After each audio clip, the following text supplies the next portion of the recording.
Hey, it's Michael here. This video is to do some basic setup on the X-Ray T4. So for any beginners, it's quite helpful, and this one goes out to Damo. So first of all, I'm going to do the ride height, and that's because the tyres are usually on the car anyway. So take the ride height gauge. Generally, I like to give the car a little bit of a push and let it settle into its natural position. But the main thing with ride height and any of your setup is make sure you have the battery in the car. If you don't have the battery in the car, you'll be setting it to the wrong weight. So slide it under. I'm going to go with a kit setup, so aiming for 5mm front, which this is. If you need to raise it or lower it, you're using just the spring tensioners here on the shock. Same for the back. We're aiming for about 5mm or 5 to 5.2mm ride height in the rear. If we go any higher than that, what's going to happen is we're going to end up compressing the rear shocks beyond how it's designed for.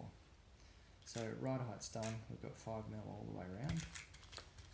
Now we can take these off and do the droop. And the reason we do ride height before we do camber is when the car is under load, it changes the camber. So we want to make sure that the ride height is correct before we do camber. Okay, to do droop, we take our droop blocks and place them under the chassis of the car and make sure that they're not contacting any of the screws or tape or anything else on the underside of the car. Make sure you pick a clean spot. We then take the droop gauge. This is a fine droop gauge. And again, for kit type setup on the front, we're going for a droop setting of 5. And you set this under a low point here. Make sure it's the same on both sides. Make sure you don't measure it under this grub screw point here, because that'll put the setting out. So slide it under. And we're looking for it to be nice and flush and just touch the 5. You can press down on the top so it's settled into its lowest point. You can see there's no movement, and it won't go up to 5.2 without pressure or lifting. So that is set perfectly. And to adjust it, what we do is, if you need to go up or down, you place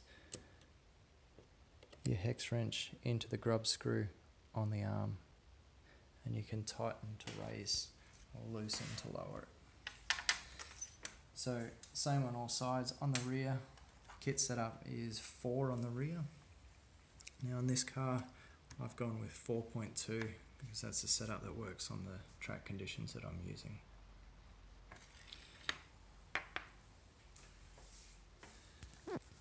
So once we've done ride height and droop, we can go ahead and do the camber.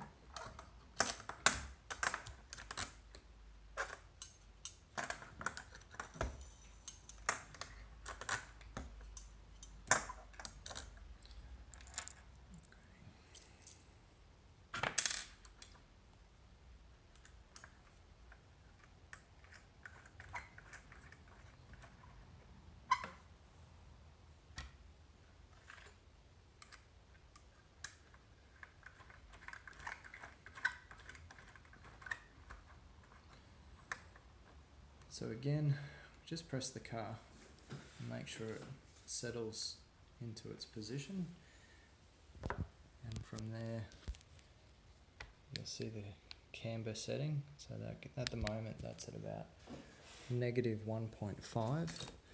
We just want to adjust that to -2 for the conditions that suit my local track.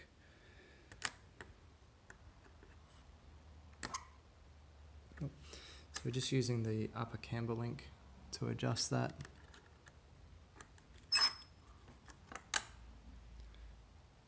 And we always press down on the on the car to check the camber, and when it settles into its natural position, that should be right on 2 degrees, and we do that all around the car.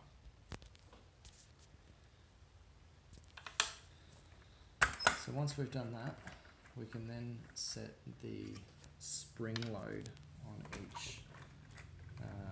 each suspension.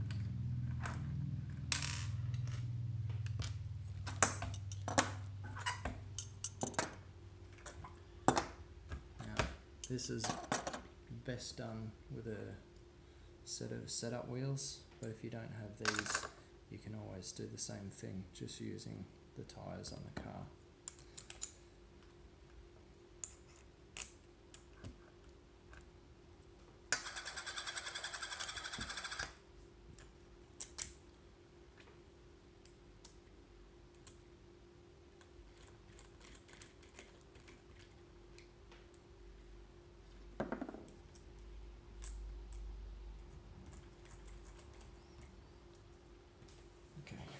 This one's a little different, and it's trying to make sure that the tension on each spring is even, so that the car will lift at the same level on every side. So what we do is we bring it to the edge, and we take a small 1.5 driver, and you'll see here, so under the car you've got the balance point. So we place the driver into the balance point, and then we're going to lift, and you'll see the car's droop start to give, and then the wheel will come off the ground. You'll notice, well, in this case they're both coming off at the same time. If this wheel was coming off the ground first, then what we could do is to adjust that, we actually make the change on the rear springs. So if this was raising too early, we could loosen the one directly behind it or tighten the diagonally opposite corner.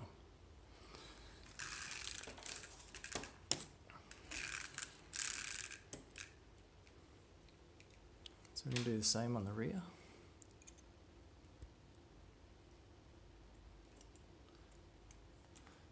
So you'll see here that the car will start to lift,